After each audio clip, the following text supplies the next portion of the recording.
certain, and the gown which had been let down to hide it not doing its office.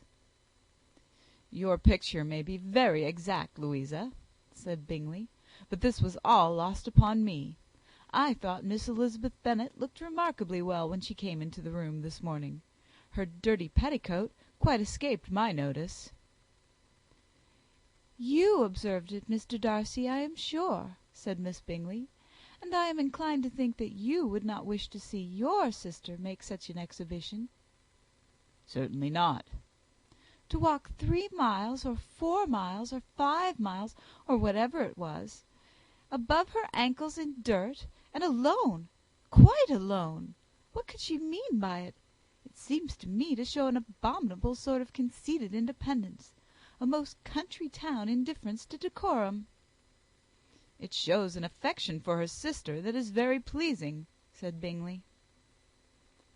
"I am afraid, Mr. Darcy," observed Miss Bingley in a half whisper, "that this adventure has rather affected your admiration of her fine eyes." "Not at all," he replied. "They were brightened by the exercise." A short pause followed this speech, and Mrs. Hurst began again.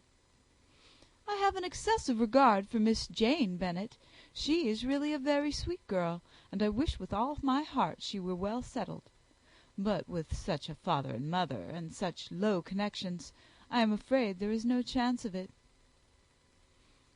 "I think I have heard you say that their uncle is an attorney on Meryton." "Yes, and they have another, who lives somewhere near Cheapside." "That is capital," added her sister, and they both laughed heartily.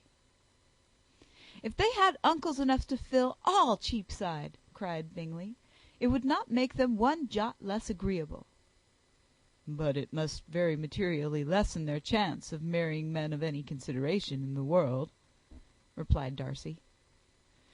To this speech Bingley made no answer, but his sisters gave it their hearty assent, and indulged their mirth for some time at the expense of their dear friend's vulgar relations. With a renewal of tenderness, however, they returned to her room on leaving the dining parlour, and sat with her till summoned to coffee. She was still very poorly, and Elizabeth would not quit her at all till late in the evening, when she had the comfort of seeing her sleep, and when it seemed to her rather right than pleasant that she should go downstairs herself. On entering the drawing room, she found the whole party at loo, and was immediately invited to join them; but suspecting them to be playing high, she declined it, and making her sister the excuse, said she would amuse herself for the short time she could stay below with a book. Mr. Hurst looked at her with astonishment. "Do you prefer reading to cards?" said he. "That is rather singular." "Miss Eliza Bennet," said Miss Bingley, "despises cards. She is a great reader, and has no pleasure in anything else." "I deserve neither such praise nor such censure," cried Elizabeth. "I am not a great reader, and I have pleasure in many things." "In nursing your sister I am sure you have pleasure," said Bingley, "and I hope it will soon be increased by seeing her quite well." Elizabeth thanked him from her heart, and then walked toward the table where a few books were lying. He immediately offered to fetch her others, all that his library afforded. "And I wish my collection were larger for your benefit and my own credit; but I am an idle fellow, and though I have not many, I have more than I ever looked into." Elizabeth assured him that she could suit herself perfectly with those in the room. "I am astonished," said Miss Bingley, "that my father should have left so small a collection of books. What a delightful library you have at Pemberley, Mr. Darcy!" "It ought to be good," he replied. "It has been the work of many generations." "And then you have added so much to it yourself. You are always buying books." "I cannot comprehend the neglect of a family library in such days as these." "Neglect! I am sure you neglect nothing that can add to the beauties of that noble place. Charles, when you build your house, I wish it may be half as delightful as Pemberley." "I wish it may." "But I would really advise you to make your purchase in that neighbourhood, and and take Pemberley for a kind of model. There is not a finer county in England than Derbyshire." "With all my heart. I will buy Pemberley itself, if Darcy will sell it." "I am talking of possibilities, Charles." "Upon my word, Caroline, I should think it more possible to get Pemberley by purchase than by imitation." Elizabeth was so much caught with what passed as to leave her very little attention for her book, and soon laying it wholly aside, she drew near the card table and stationed herself between Mr. Bingley and his eldest sister to observe the game. "Is Miss Darcy much grown since the spring?" said Miss Bingley. "Will she be as tall as I am?" "I think she will. She is now about Miss Elizabeth Bennet's height, or rather taller." "How I long to see her again! I never met with anybody who delighted me so much. Such a countenance, such manners, and so extremely accomplished for her age. Her performance on the pianoforte is exquisite." "It is amazing to me," said Bingley, "how young ladies can have the patience to be so very accomplished as they all are." "All young ladies accomplished? My dear Charles, what do you mean?" "Yes, all of them, I think. They all paint tables, cover screens, and net purses. I scarcely know anyone who cannot do all this, and I am sure I never heard a young lady spoken of for the first time without being informed that she was very accomplished."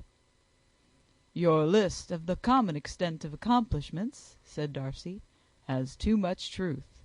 The word is applied to many a woman who deserves it no otherwise than by netting a purse or covering a screen. But I am very far from agreeing with you in your estimation of ladies in general. I cannot boast of knowing more than half a dozen in the whole range of my acquaintance that are really accomplished."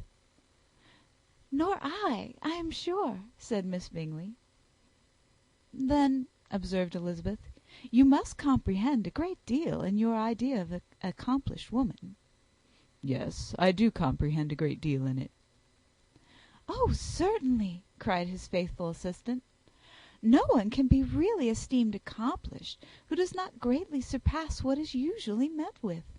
A woman must have a thorough knowledge of music, singing, drawing, dancing, and the modern languages, to deserve the word; and besides all this, she must possess a certain something in her air and manner of walking, the tone of her voice, her address and expressions, or the word will be but half deserved." "All this she must possess," added Darcy, "and to all this she must yet add something more substantial in the improvement of her mind by extensive reading." "I am no longer surprised at your knowing only 6 accomplished women. I rather wonder now at your knowing any." "Are you so severe upon your own sex as to doubt the possibility of all this?" "I never saw such a woman. I never saw such capacity, and taste, and application, and elegance as you describe united." Mrs. Hurst and Miss Bingley both cried out against the injustice of her implied doubt, and were both protesting that they knew many women who answered this description, when Mr. Hurst called them to order, with bitter complaints of their inattention to what was going forward. As all conversation was thereby at an end, Elizabeth soon afterwards left the room. "Elizabeth Bennet," said Miss Bingley, when the door was closed on her, "is one of those young ladies who seek to recommend themselves to the other sex by undervaluing their own; and with many men, I dare say, it succeeds. But in my opinion it is a paltry device, a very mean art." "Undoubtedly," replied Darcy, to whom this remark was chiefly addressed. "There is a meanness in all the arts which ladies sometimes condescend to employ for captivation. Whatever bears affinity to cunning is despicable." Miss Bingley was not so entirely satisfied with this reply as to continue the subject. Elizabeth joined them again, only to say that her sister was worse, and that she could not leave her. Bingley urged Mr. Jones being sent for immediately, while his sisters, convinced that no country advice could be of any service, recommended